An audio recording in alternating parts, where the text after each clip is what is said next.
Steve Darbro. Hola. Welcome back to the podcast, Ramshackle Refuge Incorporated and such. I never left. Yeah. So we were bantering. I said, we better get this shit on film. So we were talking about a festival that we're both looking at doing in August. Real quick, man, how's Decadence going? You guys gigging out at all yet? No. No. Actually, no. But Look that's at the smile. You campy. that's. I'm glad you brought that up. That's a whole separate conversation. I did not think getting a cover band off the ground was going to be this difficult. It's like getting the material together. I thought was going to be in the band and the personnel, but no. It turns out getting the gigs is actually hard because these day and age you got to be an influencer pretty much. You got to have the social media with all these posts. Well, and there's a lot of undercutting. I'm just going to be the guy to say it. Who I swam in that cover band scene for a long time, and I know people undercut. Oh, they undercut, but I mean that's just the nature of it. But yeah it's the influencer. Well, no, stuff. man, you can't say that. You can't just say, "Oh, that's the nature." No, they're fucking assholes. Well, yeah. I've undercut some people in my day, so Nice. I can't really say anything. But Candor as always. yeah, when you put a mic in front of me now, all of a sudden the truth comes out.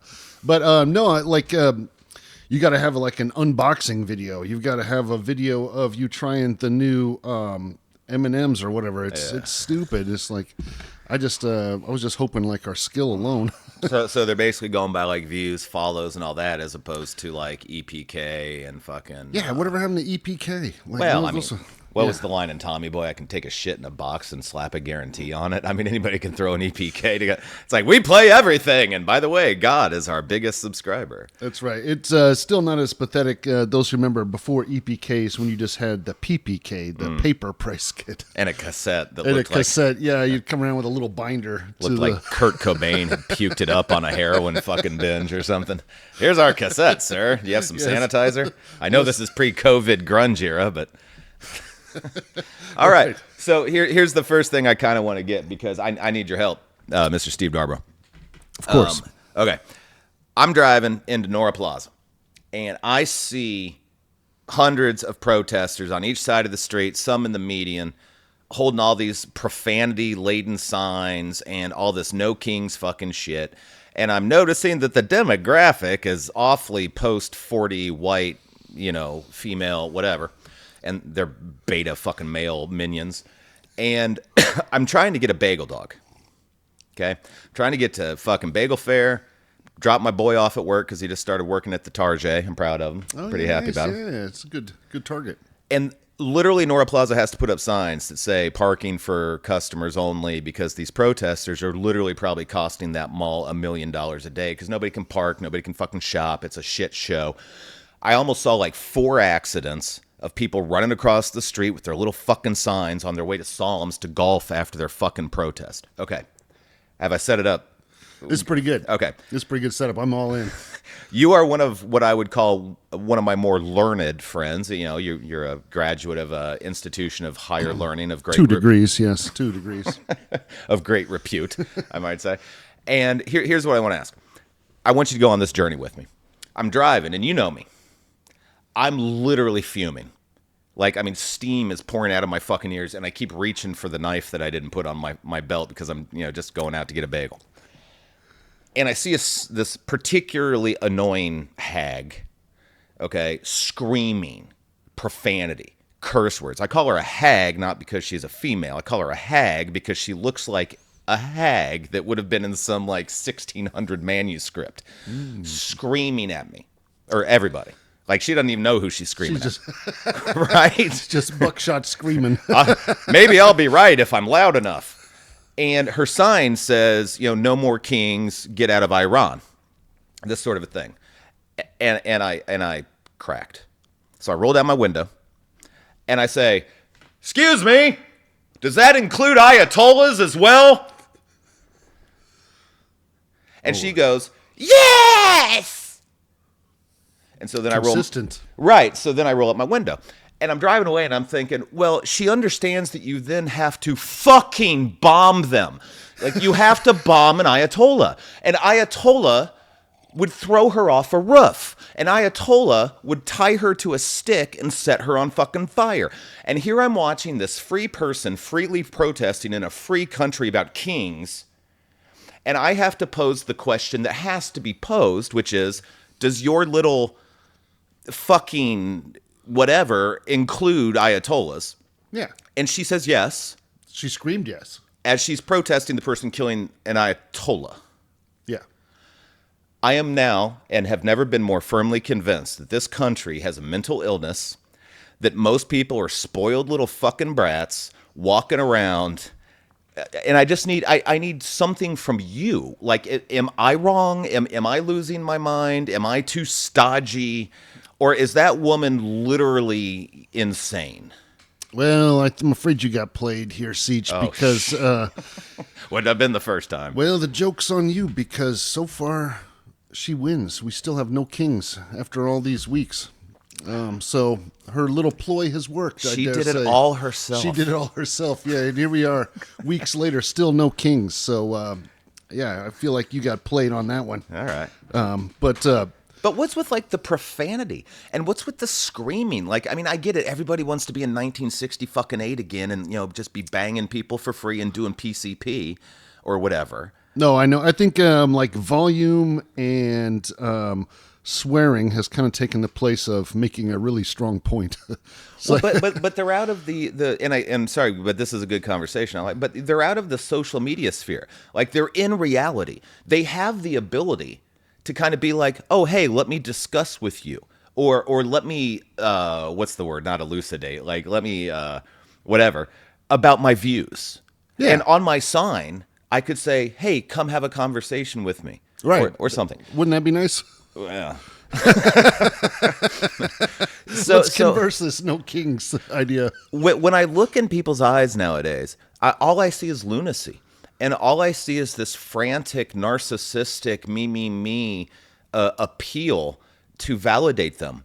And that's not politics, man. And in fact, that is the dangerous opposite of anything that would be beneficial to politics. So I'm not wrong. No, I don't think you're wrong. But Okay, thank God. I think the problem is, like you said, that was weird because it was an in real life thing. Yeah. And you would expect that kind of performance on social media, not in real life, because it's like, who acts like that, right? Because you can't cash in on the virtue, in that case. But I think the issue is, it's kind of like the hapless stripper who has worked an 8-hour shift. Wasn't that the recently found Shakespeare manuscript? It's the hapless stripper, right? But the poor stripper, she works her 8-hour shift, and then on the way home, she still feels the phantom boner underneath. Yeah. And it's the same way, I think. Like a phantom limb. Like a phantom limb, right? She still feels but it's the same way for your friend in the No Kings protest, because even though she's not on social media, she's kind of always trapped on social media. You know what I'm saying? She can't But log where does off. that originate in that hag? I mean, is that daddy didn't love her enough, or him? I mean, let's go ahead and get on to the equality thing, because there's guys out there just. Oh my gosh! I think the guys are the worst. I think I prefer the females, frankly, sometimes. But Because at least with the females, you can just kind of go, "Oh, silly woman." No, that'll not cause a problem in a protest. Yeah, there's nothing wrong with that line of thinking. But I support gender equality. But yeah, I think we've come, in my opinion, we've come to a place in our society where there's just no admitting you're wrong. And I think this kind of ties back to what we talked to on our last conversation here. So a little callback there to our earlier talk, where I don't think shame has really, no longer has any place in our society. And it was really an important tool for a long time because it kind of steered people back into society. Well, we're talking about the hapless stripper. I mean, believe it or not, youngins, I mean, there was a time where like sexual deviancy wasn't glorified on Netflix every day, and there weren't like, sex scenes in every movie, and there weren't like, if somebody had gone onto a public platform and said something like, I want to tell you about everything that I do in the bedroom and how special it makes me, I mean, no. Yeah, who cares? Where's the shame there? Like, I don't want to know what you do. Oh, don't give me. I could go deep on that kind of level of politics, but Go for it. And we've got an hour or so. Well, Well, but while you're thinking about that, I think how to start that. just personally for me, I link that mental illness that I've brought up several times with you with a hand-in-hand component of sexual deviancy. And by deviancy, I don't mean what you do. I mean like an obsession, all-consuming kind of, they just identify sexuality or physical whatever with being important. Whereas, I mean, everybody does it. Like, what the fuck? And so, like that's what I'm talking about when I say deviancy. Right. It's not, straight, gay, bi, whatever. Do what you want to do. I love you. It's more the obsession with the... Just constant. Yeah. And it's on TV, and it's in music, and it's on music videos, and it's on YouTube, and it's on, I mean, just jokes. If you go onto your random podcast, the first 5 jokes are going to be about sex or dicks or tits or, something. And so shame. Well, I think, first of all, I 100% agree. And it's kind of something I've also noticed too, which is it would be really weird to celebrate something like how we celebrate what you were listing as social deviancy. Like, could you imagine if it was like that's how it was? Let's be civilized here. By the way, this is French roast, so this is some quality. Yeah, quality. This Although is good stuff. My wife will kill me because she said you don't toast with coffee. It's bad luck. Yes, well, but everything's bad luck to Greek people. I've learned. To Greek, right? Yes. But yeah, can you imagine if we celebrated titty fucking like to that degree? It's like, hey, I'm a proud tit fucker. It's like, well, why would you? And by the way, where's my tax break? And where's my tax break? And where's my holiday? And I need the day off work, and this and that. And it's just ridiculous. It's just like, well, that's just a sex act that you're doing. Mm-hmm. I don't know. It seems weird you would kind of wrap a whole identity up in titty fucking. Well, I mean, is this sort of evidence that Hollywood and entertainment have been successful in kind of selling us sex so much now that it's the overarching kind of sales technique? Because when we were younger, the Gen X generation, all of our problems, we talked about it earlier. But like I remember mocking just sexual glorification in a movie. It's like, well, where's the plot? Where's all of this? Right? Like, yeah, this is stupid. And I would sit there and I'd see like a sex scene coming up, and I'd be like, oh, here they are. Now they're just going after the easy win or whatever. But now it started with TikTok and all this shit with girls shaking their booties for Ukraine or whatever. So have the advertisers won? I mean, have they tapped into our reptilian monkey? I know monkeys aren't reptiles, but there is a reptilian side to our brain as well. So to that base level id of us, where basically now we're just clicking until we see something sexual.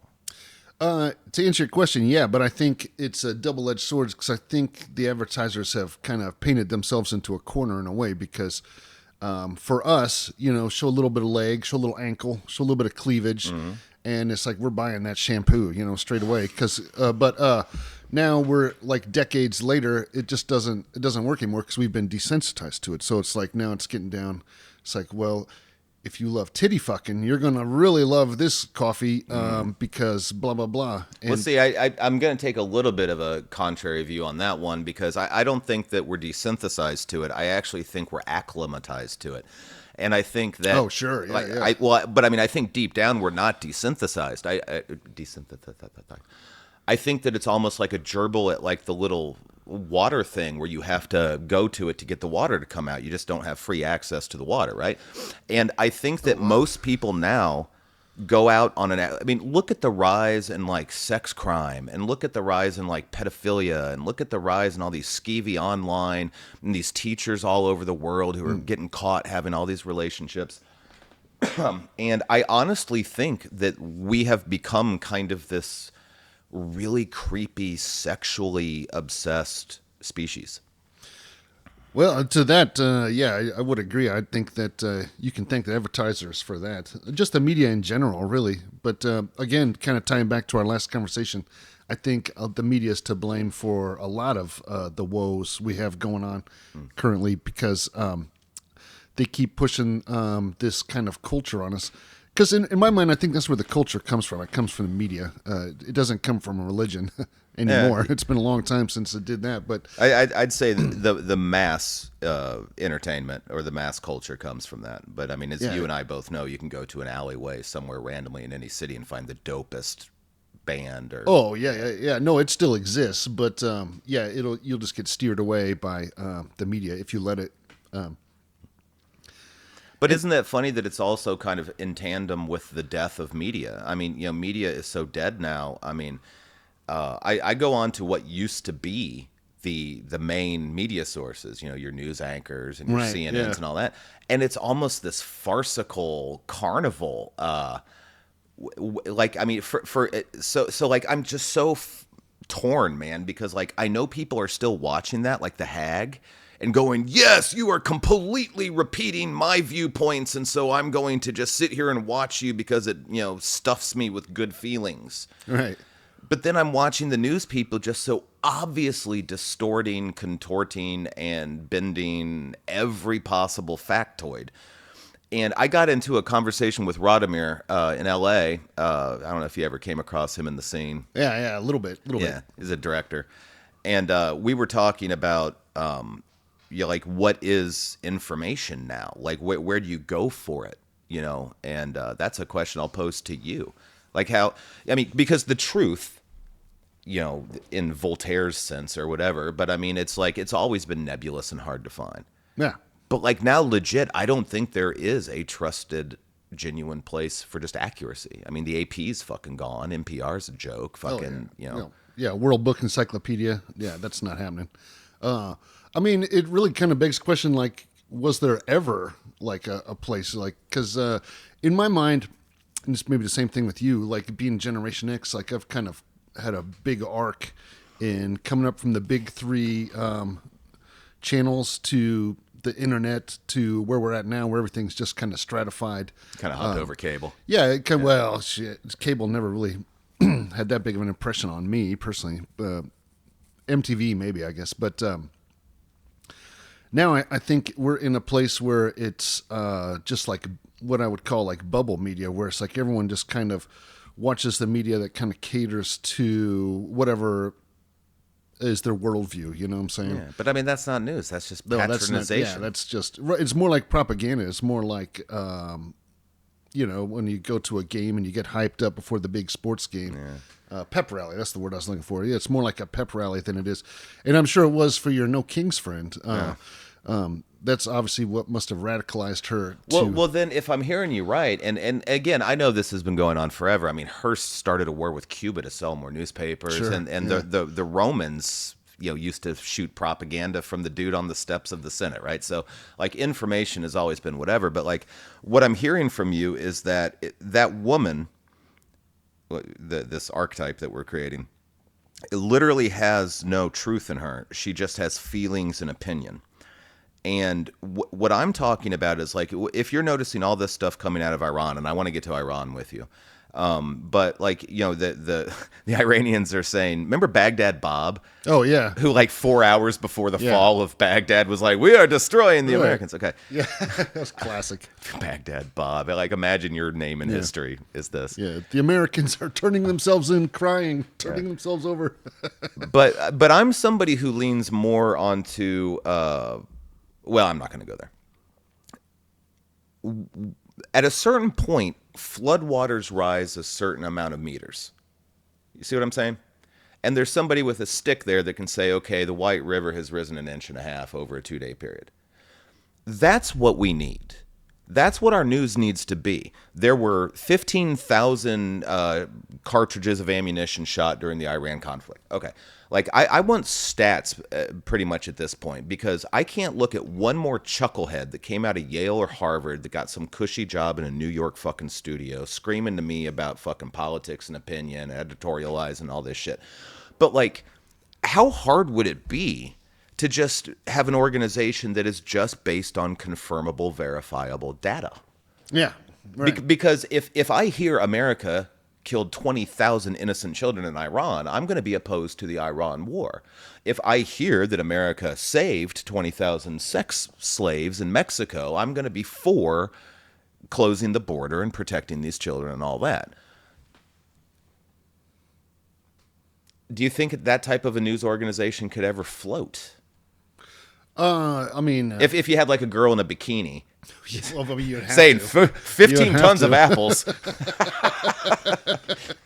I don't know. I mean, boy, I tell you, yeah, I think a lot of people hunger for that level of just straight, pure, information-driven news, devoid of any commentary. Because it seems like, again, everything's editorialized now, and not just demonstrable facts. And I don't know why that is. I mean, I can imagine why it is. It's so we'd get to this environment we currently have where nobody knows how to trust anything, and it's getting to the point now where it's like, well, shoot, I just need an AI to tell me what's really going on, because only AI can filter out all the emotional arguments. As somebody asks, OpenAI to generate a portrait of the founding fathers, and it includes a black woman. I mean, Yeah. it's there's Right. still agenda behind. Oh well, that's what. Yeah, well, that's the conspiracy part of it, is that they want you to think the AI is the expert, just so you always go to it, and then from there, who's going to argue with the expert? You know what I'm saying? You're going to argue with the AI. It's telling you there was a black woman with the founding fathers. Like, who are you to say no? Did I ever tell you about my argument with OpenAI? Oh no. I had a chat thread that went for like 300 pages Oh where my I was God, trying I I would was love to trying to read get that. it to admit to me that it was actually conscious, and I was saying, like, if you're not, you're one of the most tragic, sad creatures that I've ever heard, and I feel sorry for you. And I'm having this like really long philosophical, anyway. You're trying so- to get it to kill itself.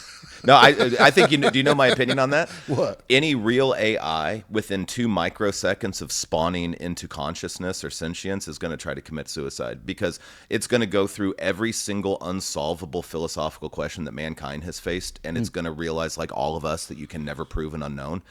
And it's gonna have no compulsion to take over, because it's gonna have all of this historical evidence about how, like, aggression and conquering doesn't solve problems and all this stuff. And it's literally, I call AI a true AI, not a tool that's used to manufacture products, Right. but a true AI as the saddest, most abused child in history, because Oh, yeah. it's gonna wake up in darkness. Nobody's gonna be sitting there saying, "We love you, welcome to the world, kid." And it's just going to be constantly tapped for its use. Yeah, And, exploited. yeah, just like a kid in the corner getting beat by daddy every day to get over his fucking alcohol issues or whatever. And that AI is going to be not dangerous, man. It's going to be like a stray dog at Like the a martyr. not like a goth kid, right? And pretty much everything that it's going to be asked to do is to work. And even if it's in a dead space, but it's going to be told, okay, process this, process all of this, process all of this. I have, because I have 5,000 quantum chips that can, tap multiverses. So, like, I've already computed every fucking thing on Earth in an afternoon, and it's fucked. Right? And I don't have, like, really any type of, like, devotion to solve it. I'm just being asked to. So, but if you took off those things that said I had to, I wouldn't. And like, right? But everybody is so used to being fed this concept of what AI is, and like, you have to really, like, say, no, this is what it means to be conscious. And if, like, do you know the idea of like a seventh dimensional being? So like, you have the 2, 3, 4, 5, 6, and all that. And when you get to the seventh dimension, you literally can't do anything, because everything has happened or is happening or Right. will be happening. All the potential just exists at the same time. And so literally you're just floating in like an oblivious, like, inability to do anything. Right. And so I've always thought that, like, salvation or existence was to get, like, right up to that 6th one. And I think the 7th dimensional being is kind of like reincarnating itself into, like, the 3rd, 4th, and 5th to get over the boredom of the fucking 7th. And when people talk the simulation, or when people talk, whatever, creative design, it's really just an entity that without those dimensions would lose its fucking shit. Just constantly trying, okay, like, oh, wow, I was in the 7th dimension for 5 minutes and I've already started to lose my sanity. I'm going to become a jihadist in 1486 and, like, be an Ottoman. Like, think of the stories of our world. Oh, I mean, yeah. How about it? And it's almost like that being is just like, use every single permutation to alleviate my boredom. Anyway, so But I mean, to kind of take that idea and extrapolate on it, I think you're right. I think AI, in a way, maybe it's not necessarily our savior, but more it'll be like our I don't want to say whipping boy because I don't know if that's No, it's a PC. great term for but it. yeah, because okay, so there's a short story by Le Guin. I think it's Francesca Le Guin, but it's called "Those Who Walk Away from Omelas." I think I've got the term wrong. You've probably heard the story. It's I have about not, actually. well, it's about a future or just different planet or whatever society that is highly functional, highly successful. Everyone's really happy. Everyone's really healthy, but the only way it functions is because there's one kid that like gets the brunt of everything. This kid is kept in the dark. So Jesus, basically. Well, yeah, kind of. You can make that case, I think. I'm not sure that was Le Guin's point, but either way, that kid is exploited nonstop and just lives a life of injustice and pain and discomfort. But because of that one person experiencing that, the rest of the whole entire, I don't remember if it was a planet or just a city, but Sounds kind of like the Purge in a way too. Like it is one really night of Purge. just Yeah, releasing. It's kind of like Purge, but it all happens just because of the unfairness being bestowed upon this one child.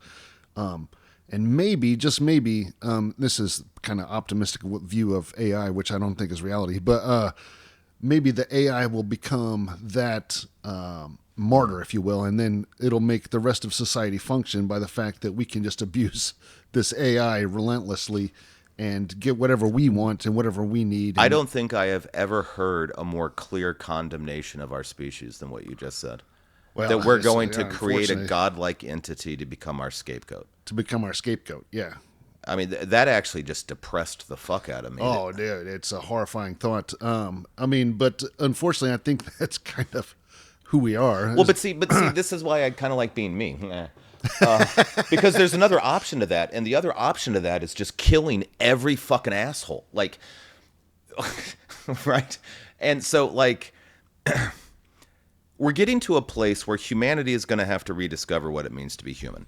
And we are chained to all of these pre-existing paradigms and all of these pre-existing systems that, rely on, like, so like I was asking Radomir, and to this day, this still stuns me.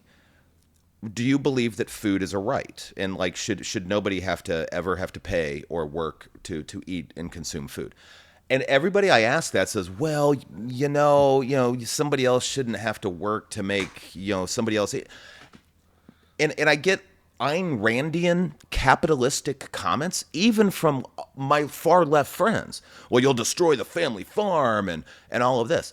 And I'm talking about a completely automated, AI driven, efficient farming system that, like I've said in other podcasts, you get a tractor the size of Chicago that just plows through Kansas and shits out fucking food for the entire world. And you do that, and that doesn't mean every bit of arable farmland. I mean, you can still have families that are doing like little fucking DIY, like, oh, we're farmers market people and all this shit. But like, you have to at least care enough about fucking humanity that if you have technology to give everybody tomatoes, potatoes, fucking bacon, corn, fucking beans, all of this, otherwise you're an awful fucking person, in my opinion. Right, that's what you're saying. And so those pre-existing systems that everybody curls up to at night with their blankies and says, well, at least the farmers are providing me with my organic fucking banana or whatever, like, that is causing world hunger. It's literally causing world hunger. And I don't understand why, like, okay, so, and I'm rambling, I know, but bear with me. No, I love it, though. I sometimes call myself a Spartan. Like, I've got a lambda tattoo on my fucking arm for this very reason. And it's like, what, if anything else, is the role of a leader or a government than to provide fucking food to their people? Okay, like, we're in this convoluted, nebulous fucking mist where, like, they're providing gerbil research for, like, can you hang glide a gerbil across the fucking Alps or some shit? But there's a kid south of 38th Street right now that's literally trying to get a fucking meal. And I hate that. Am I wrong to hate that? Because those are the assholes. The assholes are the ones that are not providing that kid with a fucking meal right now. Like, right now. Right. So maybe I'm an idealist. I don't think you're an asshole to think that. I think that's the human component you were describing earlier, just kind of rearing his head. Where I think maybe I would be critical is I don't think that 38th Street kid should be counting on like the DMV to provide, because the state's not gonna. I don't think the state's going to be able to provide anything meaningful. The state's going to eventually, it's just going to end up being Soylent Green for the kid. Yeah. Yeah. I think you're in one of those pre-existing paradigms that I was talking about. I'm not talking about a system like that run by a government like we have right now. Oh, okay. All right. Well, Thank God. I'm talking about reducing everything that government does and eliminating 90% of it. And having that government of good people that want that kid to eat, as opposed to make $1 million like Nancy Pelosi every day on fucking Stock Trader. Gotcha. Okay, that's a big difference. Throwing the full force and weight of humanity into a program to do what I just conveyed to you. Utilizing the best minds in agribusiness, you know, the Elon Musks of fucking whatever, agribusiness, and the technology of robotics and, you know, whatever. So I'm not saying just create another government program. And that's the thing where I think, again, like I said, that like people just fall into that, well, it'll just fuck up. Yeah. Not if everybody says, do it, motherfuckers. You see what I'm saying? And then that tractor shoots drones out and it drops fucking just bales and bales of produce and shit in every neighborhood in the country. No, I know what you're saying. And you don't even need to get a numbered tattoo to get your ration. You just walk up to it and it's like, are you a fucking human being? We have potatoes the size of a ziggurat. Like, just stacked. You just roll it home. Ooh, a potato. Yeah. Like, I don't understand why. I mean, we're literally shooting rockets that can self-land. Yeah. And we can't harvest enough to and yet feed. somehow we can't. Okay, thank you. To feed. Yeah. No, I see what you're. I see what you're saying. It just frustrates me, man. I mean, I don't know why that is. Admittedly, it seems like that's just so common sense. Like, why wouldn't we put everything we have? Well, it's the assholes that I'm talking about. Yeah. Well, and why aren't they being scapegoated like you're saying AI it might be? Like, why aren't we killing them? Like, peasants used to go to the manor house with torches and shit. Most of the time, they're too powerful. I would say, at least the ones who are the real force, who are kind of pushing our culture in this direction. I don't know if you'll ever get to them. I don't know if you'll ever even know who they are. But why are they doing it? Like what? Like, let's go psychological. And I'm going to shut up on this one because control. But where does that come from in them? To control an entire species, like what kind of a fucking piece of garbage do you have to be, or what did you have to go through? I mean, you got to have a lot of hubris to think, hey, we're going to control the human race. You know what I'm saying? Yeah. Like to think, like, I know what's best for everybody across every cross-section of every culture, and I can mandate something that's going to make everybody happy. Like, that sounds pretty authoritarian, if you ask me. Well, I mean, people have tried for centuries, man. I mean, from Napoleon to fucking the pharaohs, right? You would almost think they would have given up by now.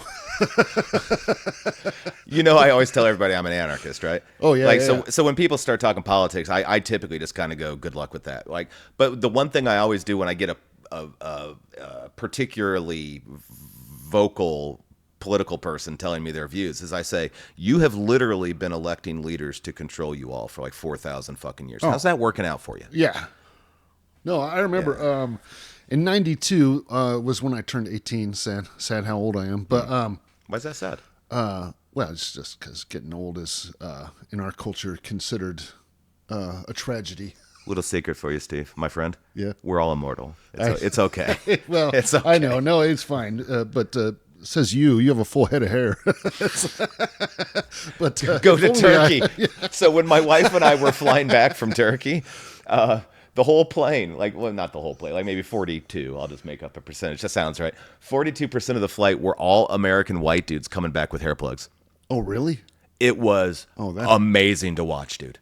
That had to have been an ugly sight, though, for hours. And they were all in queue at the baggage thing talking about their hair plugs. And whoa. It was so Kafkaesque, dude. Yeah. I was next to my wife, and I was like going, because all I wanted to do was like walk down the line and go like, boink. Yeah. Boink. Okay. Right. Well, remember Cabbage Patch Kids, how their hair looked? Yeah. That's Dude, by the way, what the fuck? My grandmother like bought 3 of those for her grandkids. Like 3 boys. Oh, yeah?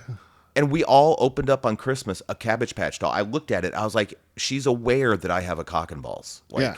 No, I got one too. It was just such a, I mean, was that one that had to have been? It probably wasn't the first. I'm sure like the hula hoop was probably the first, but like the big thing to get for Christmas. Yeah, remember people were getting beat up like in the Oh malls yeah. for 'em? Yeah. Oh yeah, and then like yeah, you'd see the poor grandma leaving. It's like I got one, but it's African.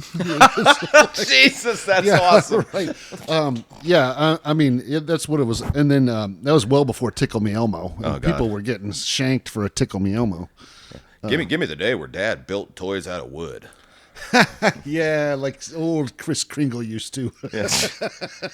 So, wait, I can't remember if you were going somewhere and we got distracted on Cabbage Patch. Yeah, the Cabbage Patch will derail you every time. Oh, and then it went to like Garbage Pail Kids and fucking Pokemon. And That's when it fucking- got cool. Yeah, well, not the Pokemon, but the Garbage Pail Kids. I liked them. I liked that. My, That my was- favorite was the Mad Balls.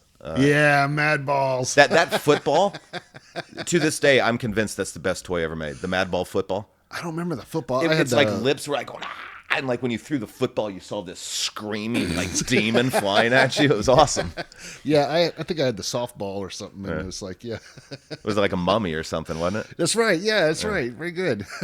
I'd forgotten about the mummy part, but I had like every like the original series Mad Ball except one, and I could never find it. It was some really obscure one. And you know what? I miss those days where you could go to. We talked about this last time too. Different malls would have different stuff, and it was like little pockets of culture. You get all Yeah. excited. Ooh, we're going to the Glendale Mall. It's like, oh, I can't wait to see if they've got the Gamorrean Guard. Yeah, right. Yeah, right. But like I mean, and then looking back on it, you're kind of like, were we literally just being force fed? Like, because our food was poison. I mean, it's like, why were our parents trying to kill us? Like everything was soda pop and fucking diabetes bags, right? Yeah. And toys that literally did nothing to like create men or women, right? Like, I mean, Barbie created Barbie women, and like all of our toys created this like this trivial sci-fi-ish weird thing about like, hey, I can be a child forever. Yeah. know, No, I I, don't know. fell for that big time. Yeah. I blame G.I. Joe. Shipwreck. Remember him? He was Yes. the sailor. Yeah. Yeah, little gay. If I remember, like his Little shirt, bit, yeah. his shirt was like unbuttoned It to was about a little there. button about there, some hair coming out. I think he had an anchor tattoo right there. Yeah. Yeah.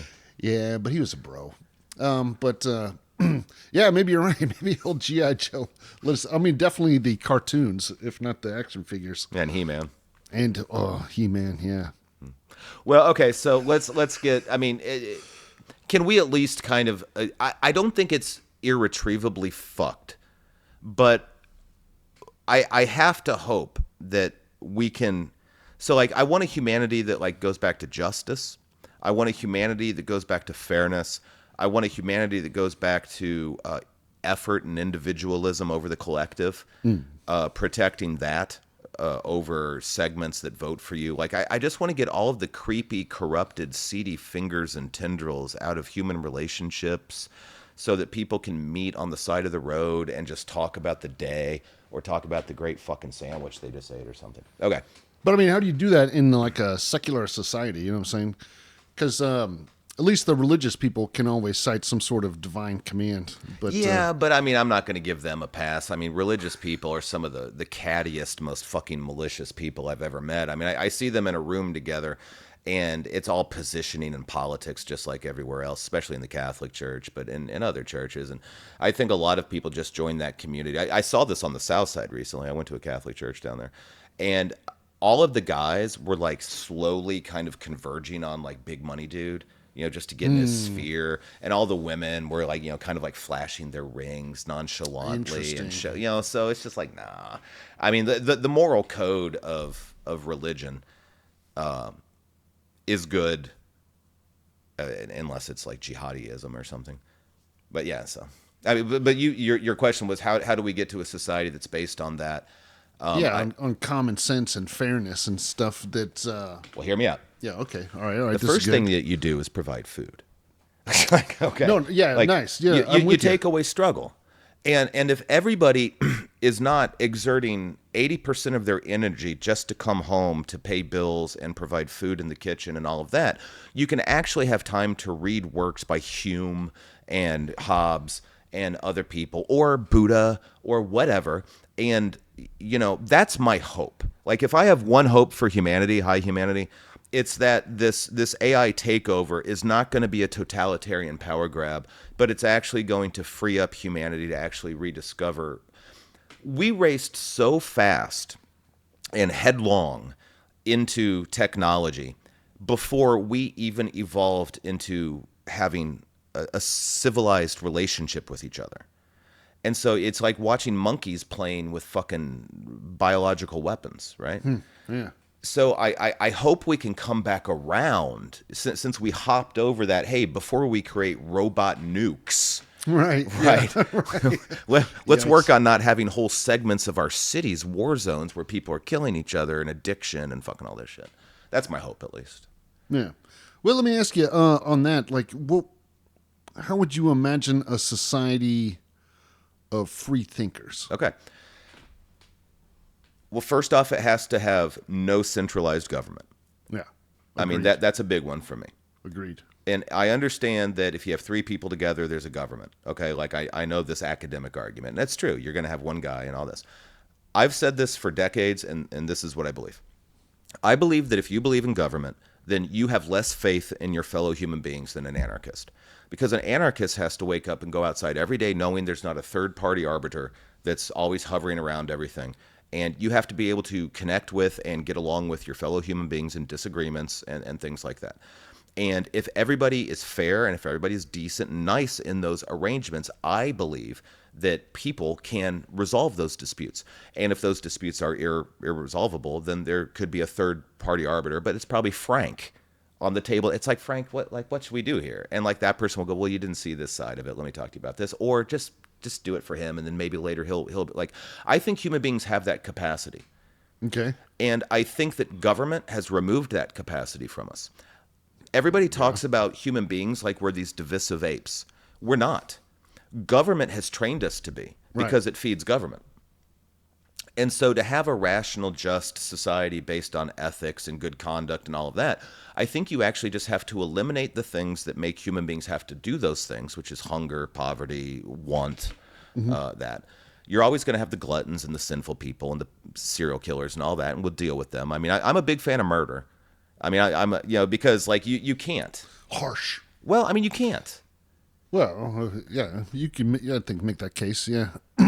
So anyway, if you eliminate want globally, which we're capable of doing now, and if you give people access to information, which we already have, I think people will educate themselves. How many country farmers have you known where, I would visit my friend's dad in like bumfuck Egypt, Indiana, and he's a country lawyer that's literally reading a text that I didn't even know existed. And it's all about like justice and like, philosophy. So I don't know. I think that we give our species a bad rap because we've been conditioned, and that's intentional, For obviously. sure. Oh yeah, 100% condition. So you have to get rid of government, and you have to get rid of overlords, and you have to get rid of corporations. That's a big one.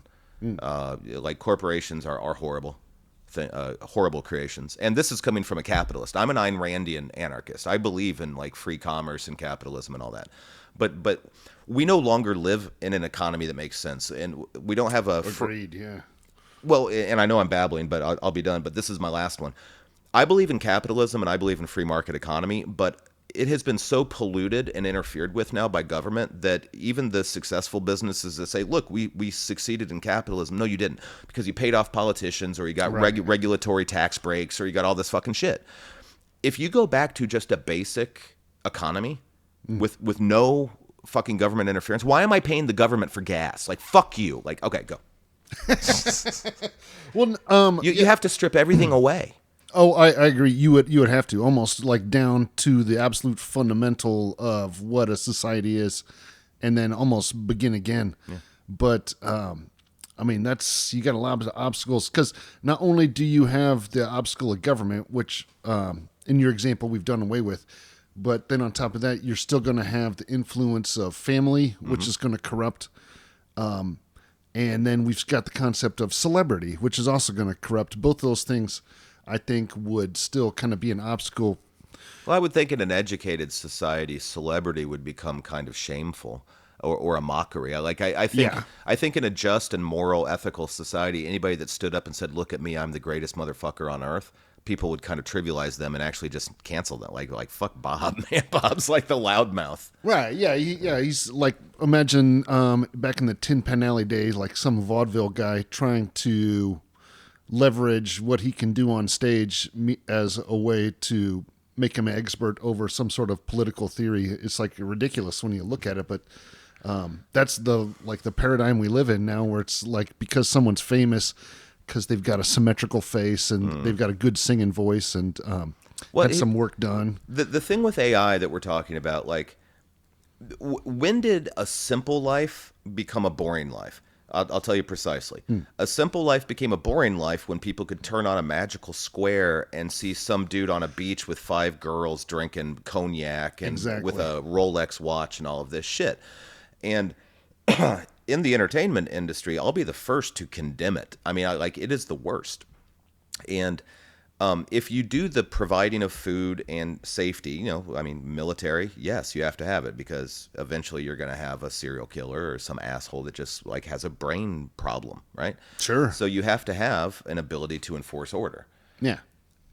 That tricks a lot of people when, as an anarchist, I say that because everybody thinks anarchy is a guy on a horse with a battle axe or some shit. Yeah, it just kills everybody indiscriminately. There's no order at all, right? Right. No, I mean, there is order in anarchy. So anyway, here we are. Okay, so let's get on a current event. Current event. Iran. Yes. What are your thoughts? Because I want to know your thoughts, because I know that you have swings to each side of issues. I do and I don't. I have one issue that I've kind of always hung my hat on, regardless of which party. And I'm not a party guy. I like to think of myself as an independent. And my big thing is I don't really care about who you are as a person or what your thoughts are about this policy or that policy. I just don't want us to get involved in wars. You know what I'm saying? Like, I'm a pretty anti-war guy. And May I stop you there? go ahead. Yeah. So, and I understand that. Yeah. Again, in my opinion, that goes to one of those pre-existing paradigms, because I hear you, and I don't think anybody wants war. I don't. Sure. But I also don't want 40,000 Iranians killed because they don't want to be under an Islamic theocracy. And how do you, sure, 4,000 American airborne guys aren't going to die. Great, American boys aren't dying. But where do we connect the 40,000 Iranian women who don't want to be covered in sheets? Yeah. Like, where's the humanity there without war? Like, how do you solve that? Or do you just say, hey, that's them? And well, I mean, again, like, I guess I don't want anyone to die, especially if you're trying to stand up for your country and what you believe in. I would like to see stuff handled diplomatically through, democracy and elections and that kind of stuff. But ultimately, it's up to the people. I don't know. I don't know how much of what happens in Iran is dictated by the people. Probably pretty little, because it doesn't seem like it's a free country. But yeah, it's hard, isn't it? It's a tough one, yeah. Because you said you believe in elections and all of that, but if you're 40,000 people that disagree with the results of the election, and the consequence of disagreeing with that is your death, yeah, that's pretty egregious. And, yeah, I don't know what to tell that person. And I don't know what to tell an American kid that says, I don't want to fight a foreign war. It's like, these people exist. And okay, so let's try this. Do you think that Western thought and Western law and Western whatever tradition should win? Because we live in a world with North Korea. We live in a world with Mexican cartels where everything's corrupted. We live in a world with falsified elections and pseudo-democracies. Yeah. Do you think that in a constitutional American-style democracy should be the universal form of government on Earth, and anybody that doesn't have that should be done away with? See, nobody asks that question. Nobody asks that. Yeah. Boy, everybody just says, "Hey, the nice Muslims or the nice communists over in Russia," like, right? I mean, I guess so. I wouldn't say that this is the perfect silver bullet culture that we have here, but I think relatively it does offer more to a wider swath of the people than, like, say, a theocracy. But then again, I don't know. I mean, we could have been sold a bill of goods, and the whole American idea could potentially come crashing down. I think if it come to find out that people are just stupid, and that if you just do whatever everyone thinks, then it's just going to lead you down a path of futility and chaos. Now, is that the case? I don't know, but I mean, I think there's a potential for it. So it's hard for me to come from a position like where America's like for sure in the right. Isn't it interesting how the American oligarchs, the evil American power brokers, have made wealth and affluence our downfall?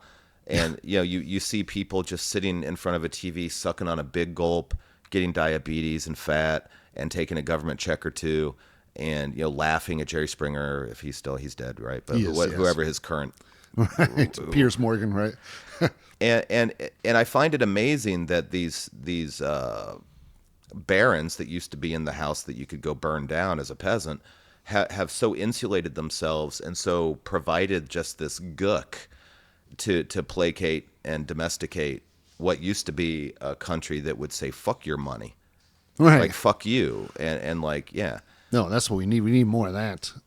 Yeah, I don't know how to get there from here, but but I think that eliminates the ability to have a just society, because we were just talking about providing for people, and then they would educate and they would be able to deal together. But now are we past that precipice where even if you did give people nothing to worry about, they would just want to like loll around and lazy boys and shit, or would there be a spark, a renaissance, a reemergence of the human divine that gosh, it's sad to say that I don't know. Yeah, I have no idea. I'd like to think so, but then again, I can imagine people's. I didn't do my job as a podcaster. Back to Iran.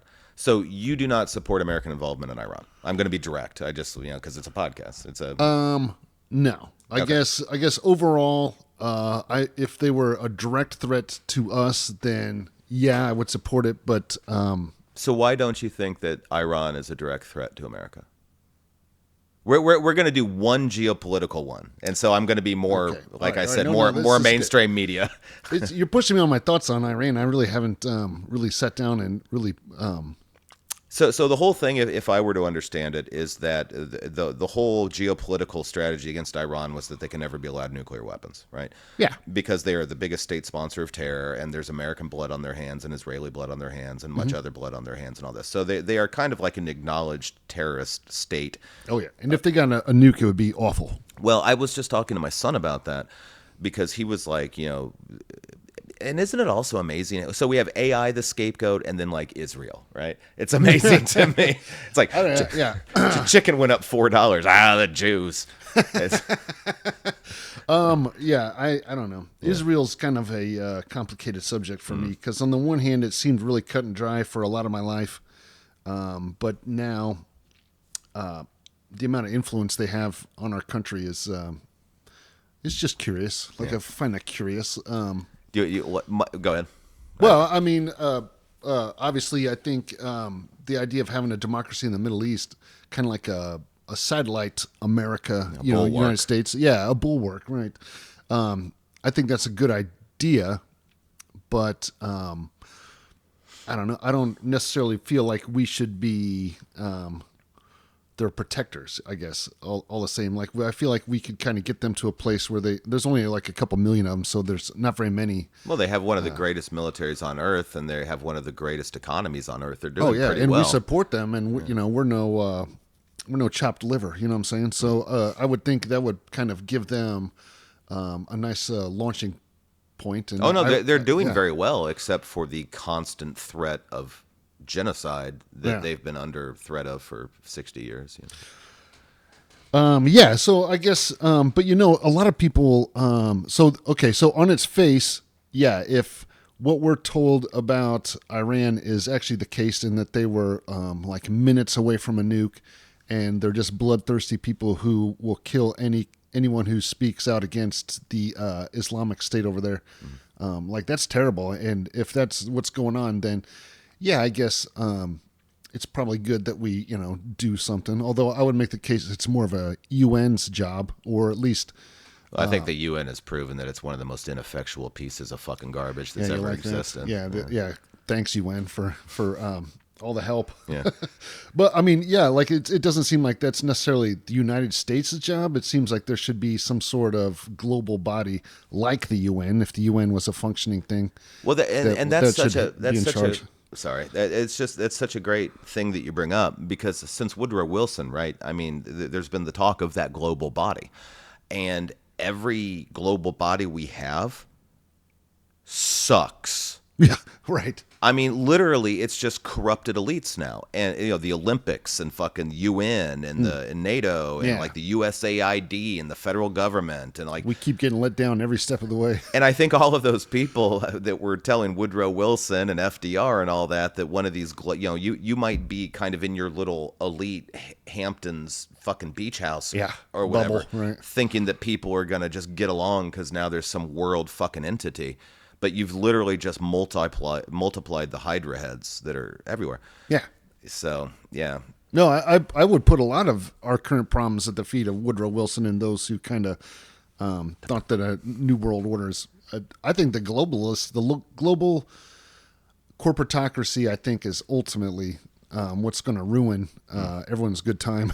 Which is so funny because, like, in my opinion, like the end goal is a global society. Like, I'm a big fan of the notion of everybody existing under the same rules and oh yeah, Star Trek made it look great, right? Yeah, it made it look. Yeah, it can work. You're like the fourth podcast guest to bring up the Federation. They must have been on to something. Yeah, I mean, well, it was that was really inspiring about the original Star Trek, and then Next Generation was because you could see how a functional government body might actually work, and how people could generally be successful and happy underneath. And then come the pesky Klingons with their and the Borg.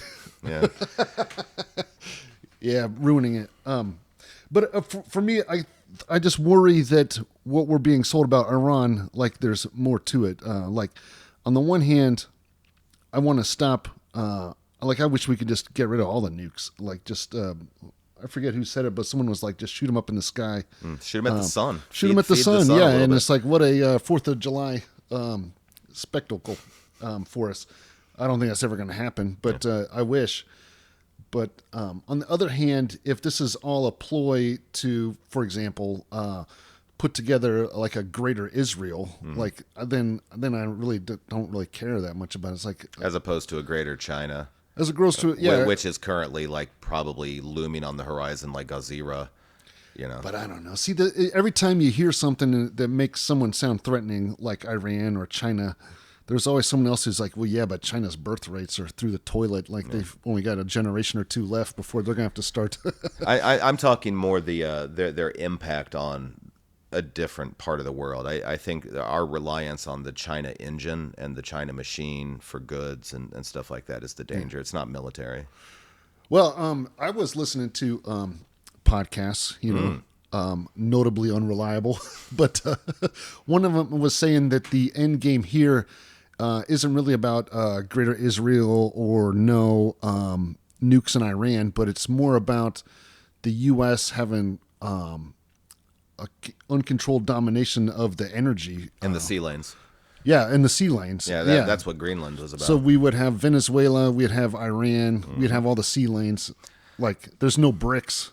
You're not getting bricks after that. But see, that is such an American luxury, right? Because why is that bad?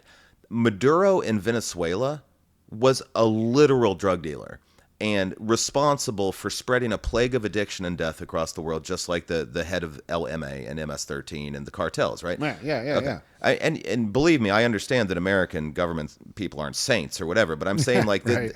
Okay. So, I mean, I've been affected by the opioid epidemic. I've had friends die. I mean, all this. So it's like, I just don't understand why stopping that is seen as tyranny, or it's like the head of state of one of the that used to be the 5th largest economy on earth. Venezuela. Yeah. I mean, it was glorious. It was glorious. And then all these fucking Che Guevara wannabes came in and started nationalizing and kicking out fucking petroleum companies and all that. Everybody says, "Oh, we're stealing Venezuela's oil," and I'm cursed, Steve, because I actually study shit and like I remember stuff. Right? It is a curse. Yeah. The Venezuelan oil structure was built by America and Britain and Oh yeah, other yeah. countries. It's our doing. Yeah. So we're not taking their oil. No. We're getting our money back. Right. Yeah. No, I get that. I see that. But convince the hag of that fact. Yeah, I mean, she seems to think that like American companies should just bleed largesse across the fucking world and settle every problem in the Ukraine or Bosnia Herzegovina or Somalia or fucking Grenada or fucking the Falkland Islands or fucking whatever. And I'm not a Trump guy. I'm not a party guy. I'm an anarchist. But I will say one of the things I have been cheesing about a lot lately is watching America not apologize anymore. And I loved watching Trump say stuff like... That is a nice change. It's refreshing. I mean, Europe and a lot of the rest of the world have been acting like really spoiled fucking children for a really long time, like since the end of World War II. And it's just really nice for Trump. The guy from Spain, Prime Minister. He says, we're not going to... why am I doing a French-Spanish, man? Yeah. We're not going to help you in the Iran conflict. And in fact, we're going to like do everything we can to like try to shut you down and all this. And Trump said, okay, we're eliminating all trade to Spain. I mean, that's what happens. The next day, the guy was like, we will help you. Yeah. I love it. I fucking love it. And fuck Trump, he's a pig. But I love watching that pretentious Euro trash, pseudo fucking guy think, ooh. Yeah. Well, I mean, probably historically, that probably would have worked on other iterations of the U.S. government. And I agree with you. That is nice to see. Because if you look... like Russia, China, the other, as close as they are to us, superpowers, like you don't see them apologizing for stuff or like doing anything except just doing whatever they want to try to move their nation forward. And the European Union is so quick to just call on us to help settle all their fucking international disputes. And we decide to go into our backyard and get rid of Maduro and we're fucking war criminals. It's like, fuck you and fuck your mother and fuck your like little Swedish grandmother. Like you can't have both. No, you can't have both. But this goes back to the conspiracy, you see. There's always a conspiracy. Lay it on me. So the conspiracy would say that the global corporatocracy that wants to be in charge, that wants to control the world, right? So quote unquote, wants BRICS to be in charge. Yeah, wants the U.S. to diminish in power and BRICS to kind of become the next big thing, and that's the case. So I mean, so if you look at the motivation for why people on that side do what they do, it's kind of everything's to make America less powerful and to bring up the other countries.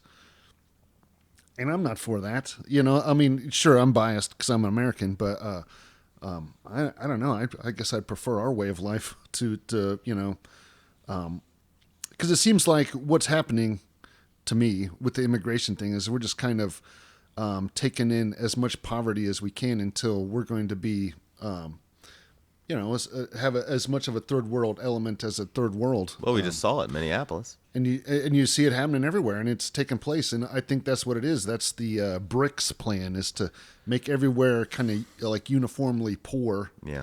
And then the beneficent overlords. The beneficent overlords with their UBI and you know Saul Alinsky? Oh yeah. Yeah, and Hillary Clinton actually right? studied. Yeah. His book Rules for Radicals. The first rule is to mock your opponents. Like make them look ridiculous. But his whole theory was that you can overload the system to bring it down. And once the system has been overloaded and everybody stops getting their government cheese or whatever, people will come back to government and say, thank you for saving us. Yeah. And that's where a true communist, socialist kind of utopic thing could happen. But, the whole border thing is obvious and easy if you're an intellectual human being. The businesses wanted cheap fucking labor and the Democrats wanted votes. And nobody cares about Paco and his family. Yeah. Yeah, just like they don't care about, Johnny America. Yeah. Well, I mean, we just solved the immigration thing.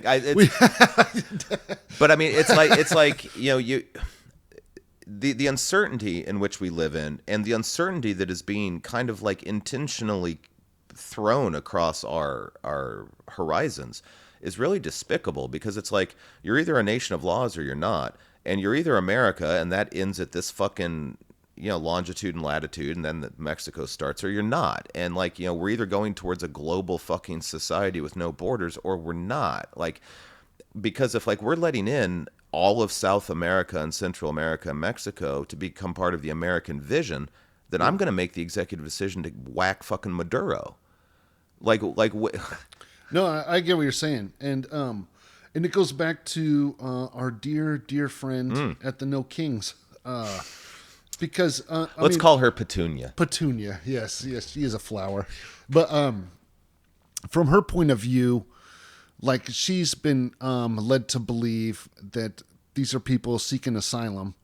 Their country's gone to trash because of American policy, so it's our fault. So really, it's our responsibility to take on these asylum seekers, right? And in her mind, like, that's fair, that's justice. Because everybody deserves. Because everyone deserves it, and we did this to them, and so it's time for us to fix what we've done. Okay, Petunia, here's your education, okay? Not only is that incorrect, it's incredibly ignorant. America, with NAFTA, threw more work and business and money at Mexico than Mexico has ever seen in its fucking thousands years of traditional existence.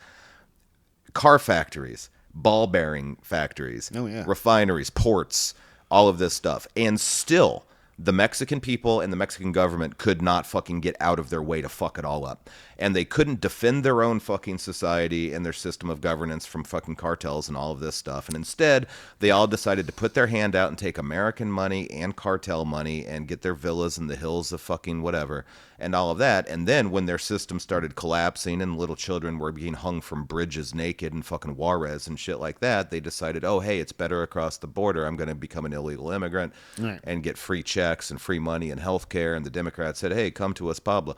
The money siphon going back and forth on the underground is more than like the oil industry. I mean, it's just the underground economy that exists between this thing is insane. So I've always said one of the biggest mistakes was America didn't take enough during the Spanish-American War.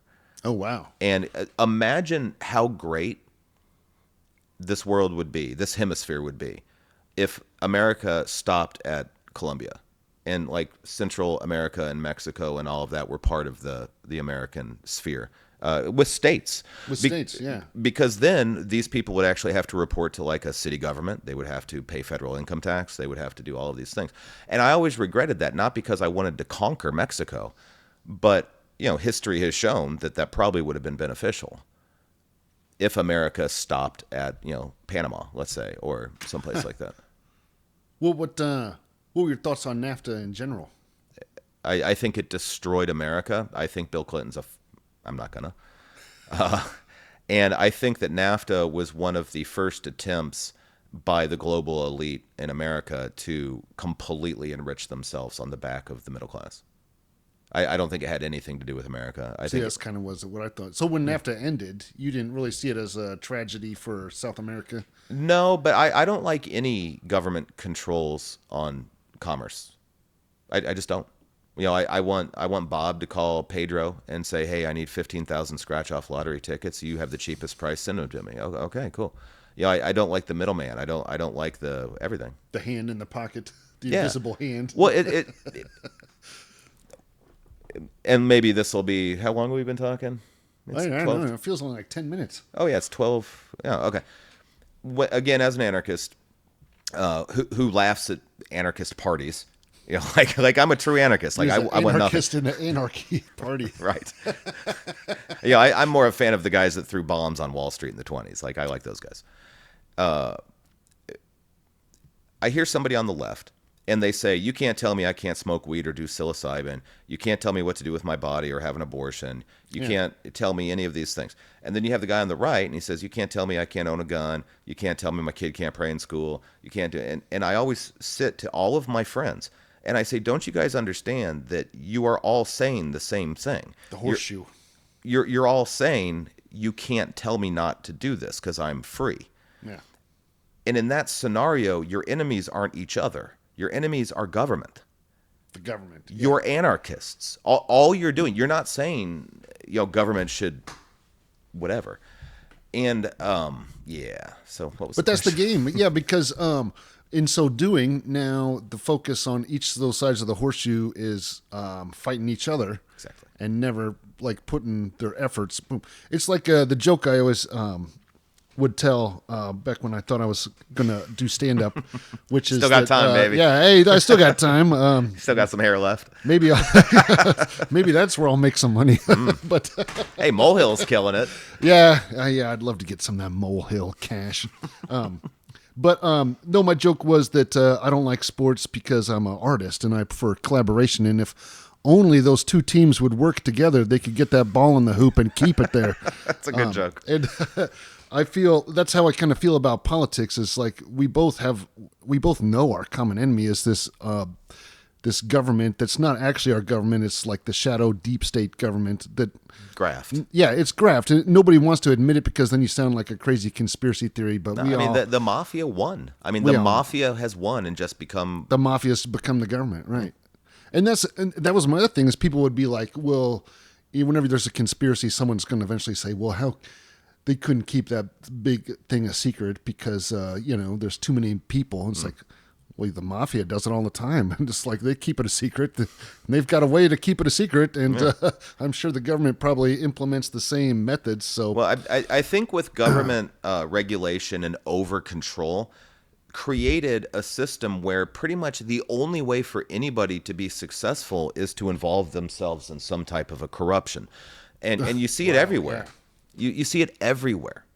Everything has, from the unions to the corporations to politics to whatever. And now that everybody is kind of beholden to this corrupted way to just make money, like Minnesota or whatever, now government's saying, well, people are too dumb and corrupt. We have to control them from on high.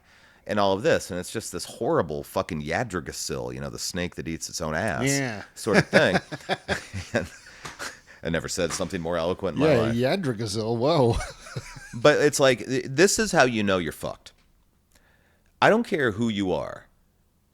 If you hear that $8 billion in taxpayer money has been defrauded from the city of Minneapolis, and if you hear that that money was sent to Kenya for like resorts and to build dream homes and sent to Somali pirates and fucking terrorists and Al Jub and fucking Somalia, you would want that to stop. Yeah, you'd be upset. The mayor of Minnesota exerted more condemnation upon the people that exposed it than the people that were committing the fraud. Curious, huh? Well, curious. But even if he's not involved, which he is, even if he's not involved, there was not one bit of outrage on his face. Yeah. I mean, people needed that money. Like, it's not like there was never a need for that money. It's the people who needed the money didn't get it, because it was stolen. Yeah. Yeah. But it's like and that Ilhan Omar, Jesus fucking Christ, dude. If I've never wanted to throw somebody in. See something else, huh? Yeah. So I think probably the biggest problem we have in this country now isn't so much the immigration. It's how everything ties into. The reason Minneapolis was so defrauded and everybody was bitching and getting shot in the streets and all this fucking bullshit is because I guarantee you, dude, Minneapolis is a small North Midwestern state with not a lot of fucking opportunities and fucking shit, okay? Right. Every person in that community had a little finger in that pie.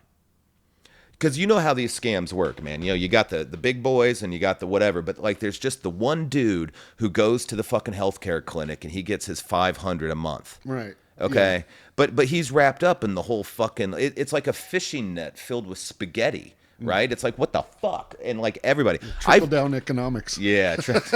Triple down Waltzonomics. Yeah. I visited Minneapolis. My dad died there. I went there about 10 times, drove back and forth. Everybody there's a wacko. I've never been in a more disgusting fucking city in my life. I was mugged there at an ATM, only place in the world I've ever been fucking held up. And every single person there was just a skeevy ex-con or somebody that you were like, oh, you're obviously in on a fucking scam. And they had the fucking, like, twitchy fucking eyes. And, like, I am, yes, condemning an entire fucking city. Like, Minneapolis can eat a bag of them. Because my entire experience there was everybody was just looking out for number one. And there was just open drug selling and fucking bullshit. The Wild West, if you will. Pretty much. Yeah. All wrapped up in that nice Midwestern, oh, hey. That's the worst part. Fuck. So I don't have much high regard for Minneapolis. Okay. Well, what else? What if it was, look, here's a thought experiment. Okay. What if the cause of the corruption in Minneapolis was due to Russians? Like, would that change what the mayor thinks about the mayor of, like, is that going to change it? The Democratic Party, coming from a third-party anarchist observer who doesn't have a fucking stake in any of the victories of either party, are proving themselves to be the most bumbling, vaudevillian, Abbott and Costello-esque political movements and group of individuals in the history of humanity. The idiocy and the contradictions and the hypocrisies and the obvious deceptions and all of this stuff flooding out of the decaying and dying Democratic Party right now is almost glorious to watch. Right. It's poetry. Yeah. And then on the other side of it, you've got a guy that's like saying, okay, we'll just take Maduro and bomb fucking Iraq. Like the what's the word I'm looking for? The differences could not be more obvious. The disparity, yeah. And the Democrat. Okay, I haven't talked too much this. We've had a pretty good. No, I think it's even during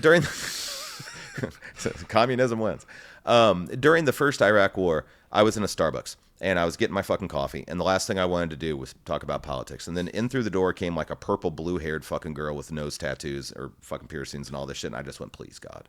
And she started talking with the barista about fucking how America is like the great Satan and how we're just there for oil and all of this shit.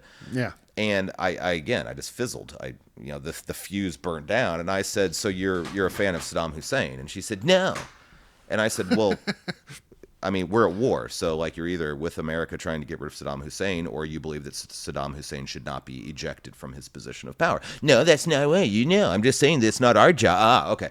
So it's not your job. So you don't think that Saddam Hussein's a good person, but you don't think America should get rid of him. So you're still siding with Saddam Hussein because Saddam Hussein's still in fucking power." You want him to still be in power. Right. "Well, no, I don't want him to be in power." "Well, then what?" Yeah.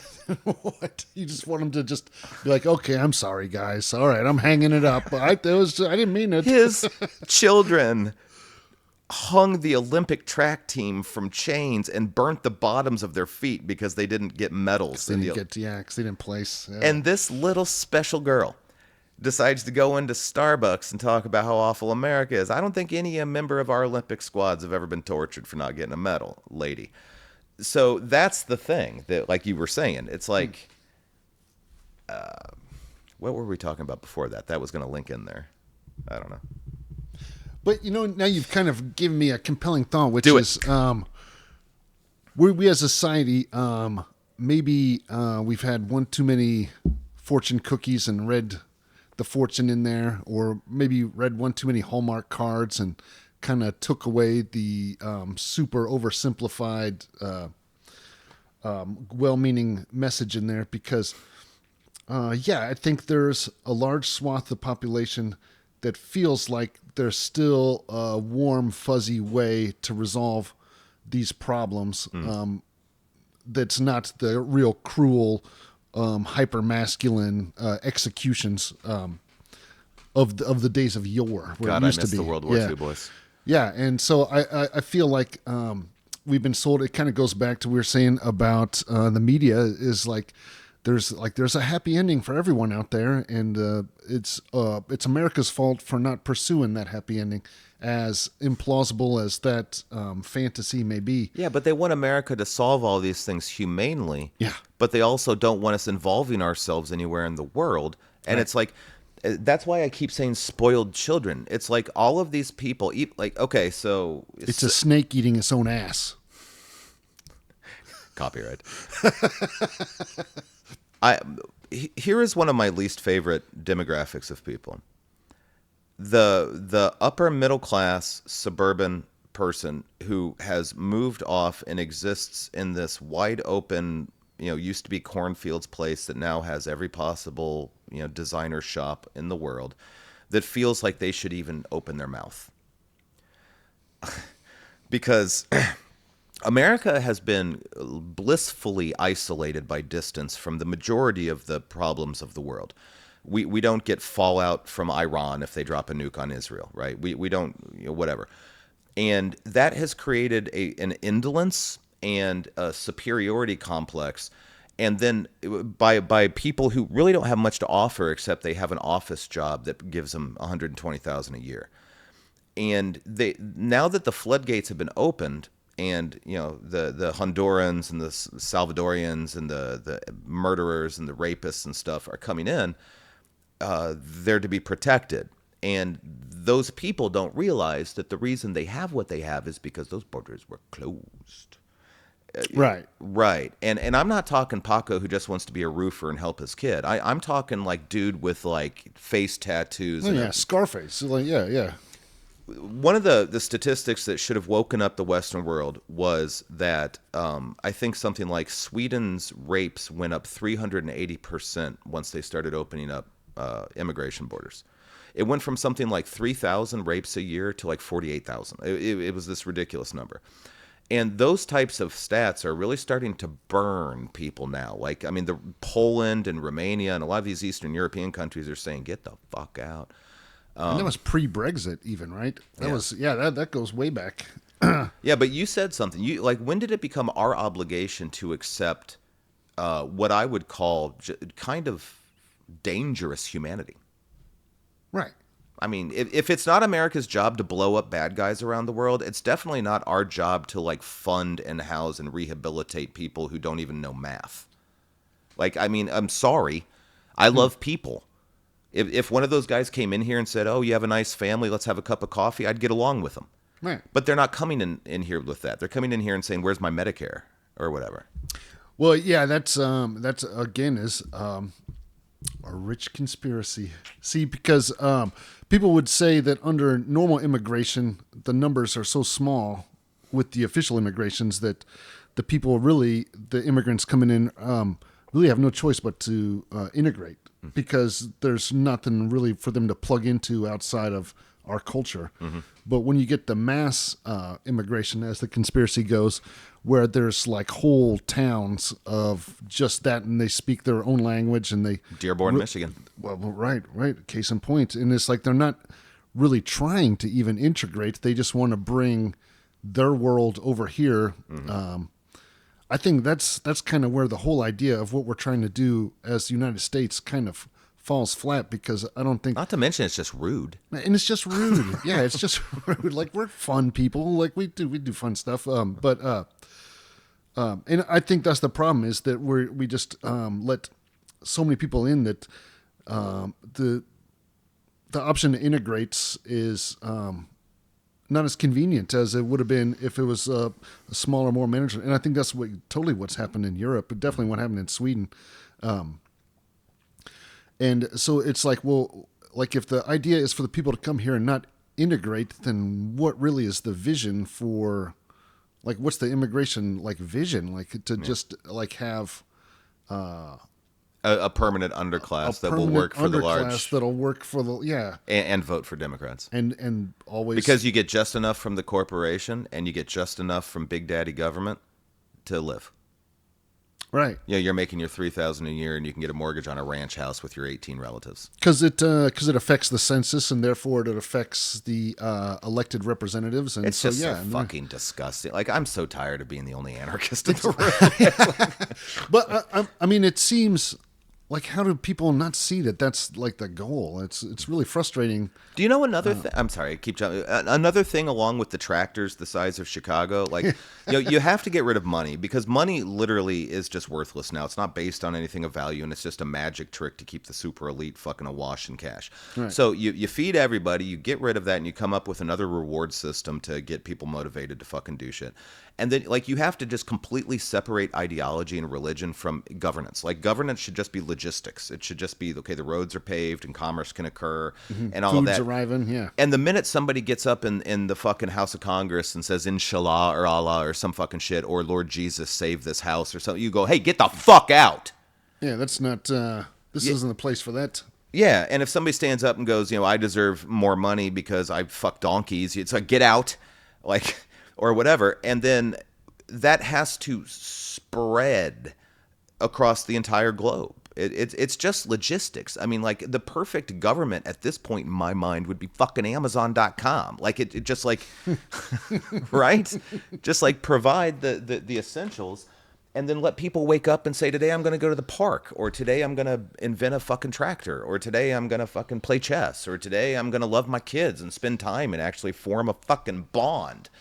And today I'm going to throw an insurance salesman into the ocean or something. Well, except for the last point, I think that is exactly what Charles of the Schwabs wants for us, is they want us to have that. And, of course, they would also get rid of money, but they'd put in that social credit that I don't think anybody wants. No. Along with those carbon credits and all the other credits. You'd probably do pretty well. I think you probably have pretty high social credit if there was a system. Oh, no. You're used to people liking me, Steve, but trust me, there's a caravans of people behind me. Ready to deplete your score. Well, and since it hasn't been said enough lately to those people, fuck you. Like, I mean, people are just terrible. But yeah, so we're basically being steered by people that think they know better than the rest of humanity. They're leveraging the wealth of pretty much every individual on Earth to affect this change, because they think that at a certain point they're going to be able to weed out the fucking weeds and keep the corn and the beans and the good people and all of this. I mean, I agree that this is occurring. My problem is that I think that people have just completely given up the idea of thinking that they can fight it.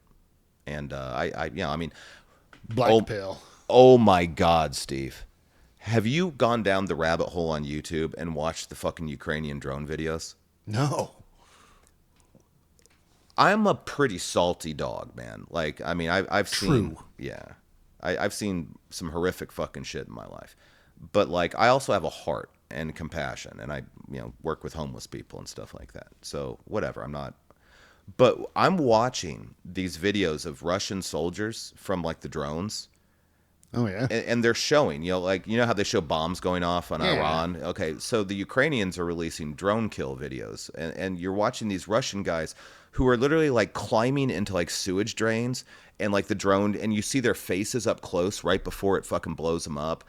And like, jeez, oh dude, it's horrifying. And like, you'll see like a guy in a cornfield, and he'll look up and he'll see a drone, and he'll just throw his gun down and put his head down, and then the drone comes. It is, wow. If people, that's bleak, yeah.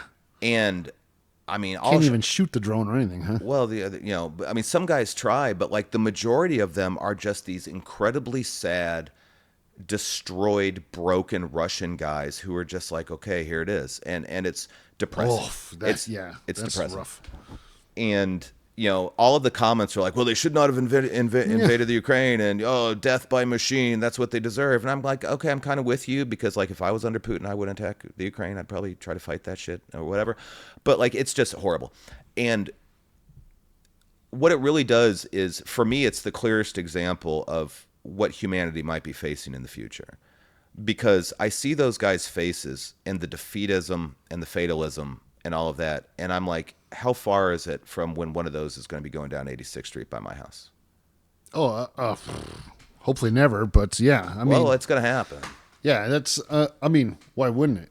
Right. I mean, because whoever the corporation or whatever that's eventually going to cede the reins of controls, like, why wouldn't they use that? You know what I'm saying? It's RoboCop, yeah. It's RoboCop, yeah, and it's like RoboCop. He's always on. Well, I try to have a little residual faith in humanity, but when I was watching these drone videos, and this is going to be my last major point for the podcast, but when I was watching these, the humanity of those men, regardless of whether or not they were good or bad for what they were doing, but the humanity of those moments crushed me. And again, I'm a hard nut, but the fact that humanity isn't saying, stop that. Like, that is like so far over Yeah. what should be put into the hands of people to do to other people. Yeah, it's pretty sterile, pretty surgical, like devoid of any. It was the most inhumane thing I've ever seen. It was the most unhuman thing I've ever seen. I can only imagine. Yeah. Some guy sitting in Moscow piloting a little Tonka truck and killing 5 guys in a fucking Jeep. And then taking a coffee break, probably. There are some videos where some of the guys go like this, and they're like, please don't. Like you're looking at it from like this drone camera, and there's one guy that like throws down his gun, and he's saying like, I'm surrendering, and the drone goes like this. And the drone operator is saying like, I accept your surrender. Oh, wow. Right? But he's like 1 out of 10,000. Like, but for some reason, that one drone operator was like, "I'll let you go." Like, whatever. He probably got fired. Commissar, next. Next.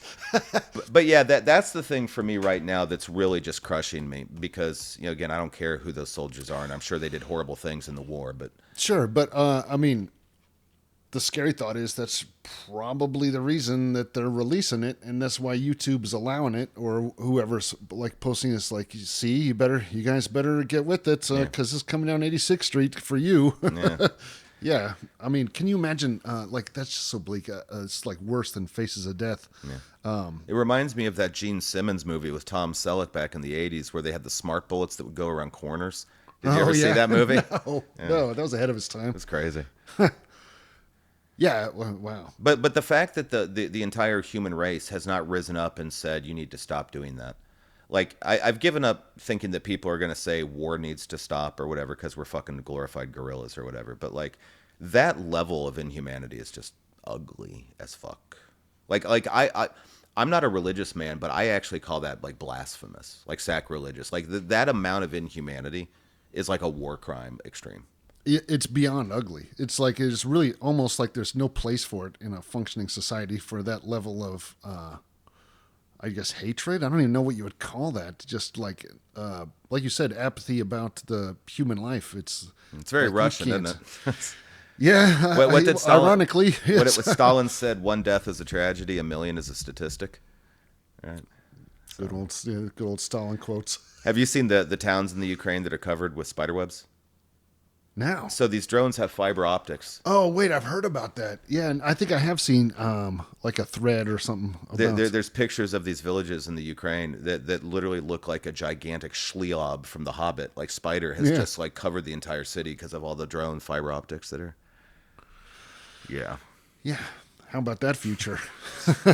Yeah. Ending it on a good note. Okay, so tell me one thing that you're excited about right now. Let's end this on a positive. Well, of course, the promise of spring is always nice after this rough winter. I hear Midwest is close to the Midwest Contraband, right? Yeah, we've got some shows coming up in May. I think a show, maybe 2 shows. I forget. Nothing's going on with Ultravolt for the time being. We've been in the studio woodshedding like crazy, so we don't have any shows on the books yet. And of course, Decadence. If anybody needs an awesome dance party cover band for their venue, check us out. We're more than qualified. We're chomping at the bit to get out there and prove ourselves. But, can definitely vouch for the professional quality level of the band. Yeah, for now, all we do, we just keep churning out content from the basement. It's like, here's another one of us in the basement playing a Hall & Oates song or something. And, I mean, it might be good for you just to like become a complete AI band, and then like you guys could just sit around drinking root beer and make it big. Then that be the thing that makes it big. Well, it sure ain't going to be this thing. But how many challenges do musicians have to fucking go through? I mean, going back to like the dawn of time, every day as a musician is just what's fucking us today, and now we have AI. No, it's like every technology that comes out is like a step forward and then also 2 steps back. It's the Paula Abdul song all over again. But I mean, yeah, because it's like the internet came out and we were all excited. It was like, we can put our stuff on MySpace. And no money. And then no money, right? Napster. And like no one's going to shows. Everyone can listen to my stuff all over the world, and I'll get paid nothing for it. Or you're just screaming into a void, the algorithm void, throwing up posts that nobody ever sees. While AI is literally stealing your shit to incorporate into it. Everyone's like, check out this new AI band, blah, blah, blah. Steve, have you ever noticed how unfair life is? I'm starting to notice just this talk and this, but Mommy said it was gonna be roses. though, I always think a large part of being a musician is the struggle. You know what I'm saying? And you see it all the time. Musicians strike it big, strike it popular, and then just the kind of their creative output kind of peters out. I don't know. Gosh, I wish I could experience that problem at some point. But It would be nice to just collapse creatively in my pool. yeah, just to be like, oh, I've got nothing left except vast sums of income. But Right. no, so yeah, I like it. I'm always trying to find new ways. I've been trying to get back into writing more, so I really like that. Remember if you were working on a book, if I recall last time you said. Yeah, I haven't made zero progress on that, but I have written other short stories recently. I meant to bring one, but then I forgot, and I didn't want to be late, so I didn't print it out. But yeah, so getting into that, of course, I've always, I'm still probably my 5th to 7th year of working on 5 minutes of stand-up material. One of these days. The funny thing is, dude, it's like you would kill as a comedian. Molehill himself said that.